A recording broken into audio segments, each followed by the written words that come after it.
Olá, gente.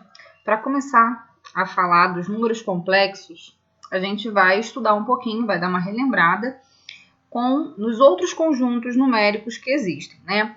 O primeiro conjunto numérico que existe é o conjunto dos números naturais, né? Ele é composto por os números, né, inteiros e positivos. Inicialmente, esse conjunto nem possuía o zero, né? Depois que passou a ter. A gente tem o conjunto representado pela letra Z, que é o conjunto dos inteiros, certo? E o conjunto dos inteiros, ele engloba, né, tanto os números negativos, o zero e os números positivos. Só que só esses dois tipos de números, né, eles não foram suficientes para contemplar todos os valores existentes na matemática. Nós temos também o conjunto dos racionais, como diz o próprio nome. Ele vai englobar, né, todos os números que contemplam um formato fracionário, tal que x vai ser igual a um número a sobre b, né, com b diferente de zero. Então, x ele vai pertencer aos racionais, né, se somente se x puder ser escrito na forma fracionária, né, com b diferente de zero. Os números, quais são os números que podem ser escritos na forma fracionária? Todos os números inteiros, né? Todos os números decimais e as dízimas periódicas.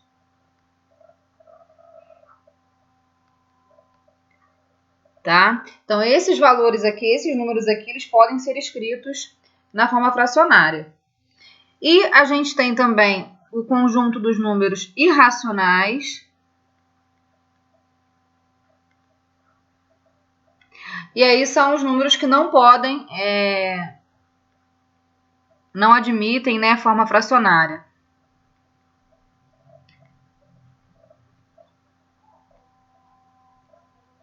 Além disso, né, além de não admitir a forma fracionária, são considerados dízimas não periódicas, ou seja, são números decimais infinitos que não têm período de repetição. Temos alguns números irracionais famosos, como o π, né? O π, por exemplo, ele tem, né, infinitas casas decimais e não tem nenhum período de repetição. A gente tem o número de Euler, a gente tem raízes, por exemplo, raízes quadradas que não tem valor exato, né? Raiz de 2, 1,4142, né? São valores, aqui não, Euler 2,7, são números que são infinitos, né? Com casas decimais infinitas, mas que não têm período de repetição. Quando a gente vai montar isso num esquema de conjunto, a gente vai ter o seguinte: um conjunto grandão que engloba todos os números, certo? E aí esse conjunto grandão, ele é chamado de conjunto dos números reais, certo? Então esse conjunto, ele vai englobar todos os números. A gente vai dividir esse conjunto em racionais e irracionais. Dentro dos racionais, a gente vai ter o conjunto dos números inteiros. E dentro dos inteiros, a gente tem o conjunto dos números naturais.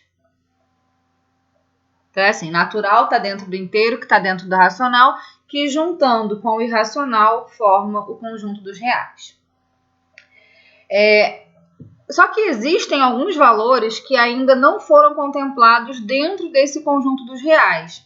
Que valores são esses? São as raízes de quadradas ou raízes de índice par, né, de números negativos, tá? Então aqui, gente, quais os números que não foram contemplados? Por exemplo, se eu quiser resolver esse tipo de equação aqui, ó, x ao quadrado mais 4 é igual a 0. X ao quadrado é igual a menos 4. X é igual a mais ou menos raiz quadrada de menos 4. E isso aqui a gente até hoje aprendeu, né, que não existe. Mas não existe nos números reais, tá? Como solução real. Nos números complexos existe sim. E o resultado, né, seria mais ou menos 2i. Você calcula a raiz quadrada do 4, dá 2. E a raiz quadrada de menos 1, pra gente agora, por notação, né, por convenção, vai ser igual a i. Então, você simplesmente faz a raiz quadrada do 4, né, a raiz quadrada de menos 4, ficaria sendo a raiz quadrada de menos 1 vezes 4, que é a raiz quadrada de menos 1 vezes a raiz quadrada de 4. E aí vai dar 2i, certo? Então, né, por definição, a gente vai trabalhar a ideia de que i ao quadrado é igual a menos 1, ou seja, a gente consegue afirmar que existe um número que elevado ao quadrado dá menos 1, né? Ou simplesmente falar que a raiz quadrada de menos 1 é igual a i. Um número complexo, tá? Ele vai ter o formato sempre a mais bi, ou seja, esse número complexo ele é formado por uma parte real e por uma parte imaginária. Tá? A e b vão ser coeficientes reais, né? Mas aí esse número z, que é um número complexo, ele vai ter esse formato aqui, né? Z é igual a A mais BI.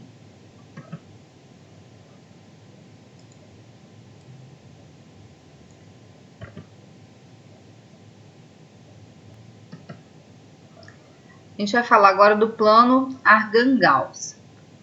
Para representar pares ordenados, por exemplo, a gente utiliza o plano cartesiano, né, com coordenadas x e y, com os eixos da abscissa e da ordenada.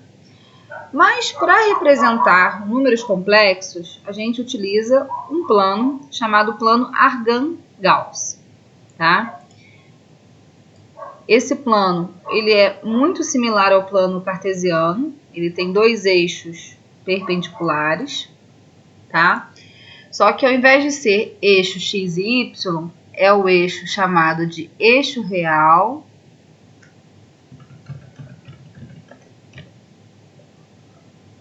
e aqui o eixo imaginário. Então, os números complexos, eles podem ser representados no plano Argand-Gauss.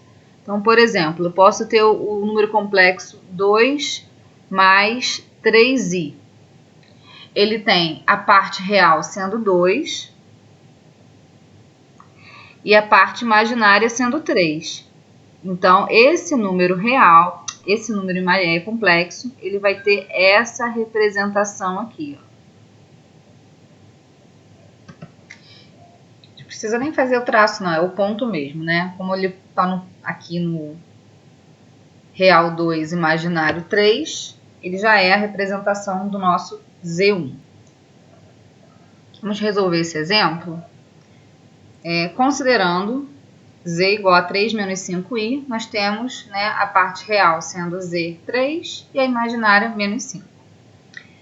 Então, se quisesse, né, esboçar. Então, aqui a gente vai esboçar esse número no plano. Vou tentar fazer retinho, mas não dá, né, direito. Então, aqui a parte imaginária, aqui a parte real. Então, a gente tem o número 3 e menos 5, então, é 3 da parte real com menos 5 da parte imaginária. Então, o nosso z estaria aqui, certo? Então, o exemplar é só para colocar aqui no plano mesmo. Vamos ver o item B e item C. No item B, a gente tem esse número complexo aqui, menos 2 raiz de 3, mais, entre parênteses, 1 menos raiz de 2i. Então, a parte real é toda essa parte aqui, né? E a parte imaginária é todo mundo que está com i, certo? Então, só para mostrar que no número imaginário não precisam ser números naturais aqui não, nem números inteiros. Podem ser raízes, podem ser números até irracionais, tá bom? Quais são os números? Agora vamos fazer a letra C. Quais são os números reais A e B, tais que esse número é igual a esse? Então é o seguinte. Primeiro eu vou pegar o Z1, que é o primeiro número complexo que ele me forneceu. Menos 2 mais 2A menos B, I. Nesse número, quem é a parte real, né? Eu vou chamar de A não, senão vai confundir. Quem é a parte real? É o menos 2. E nesse número, quem é a parte imaginária? 2A menos B. Agora vamos ver o nosso Z2. No nosso Z2, a gente tem A mais B mais 3I. Nesse aqui, a parte real é A mais B e a parte imaginária é o 3.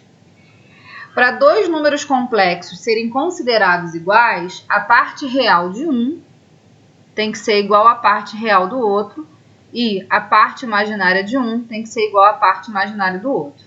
E aí a gente vai ficar com um sistema, né, em que A mais B tem que valer menos 2 e que 2A menos B tem que valer 3. Resolvendo esse sistema, posso usar o método da adição, somar, né? Então, vai dar 3A igual a 1.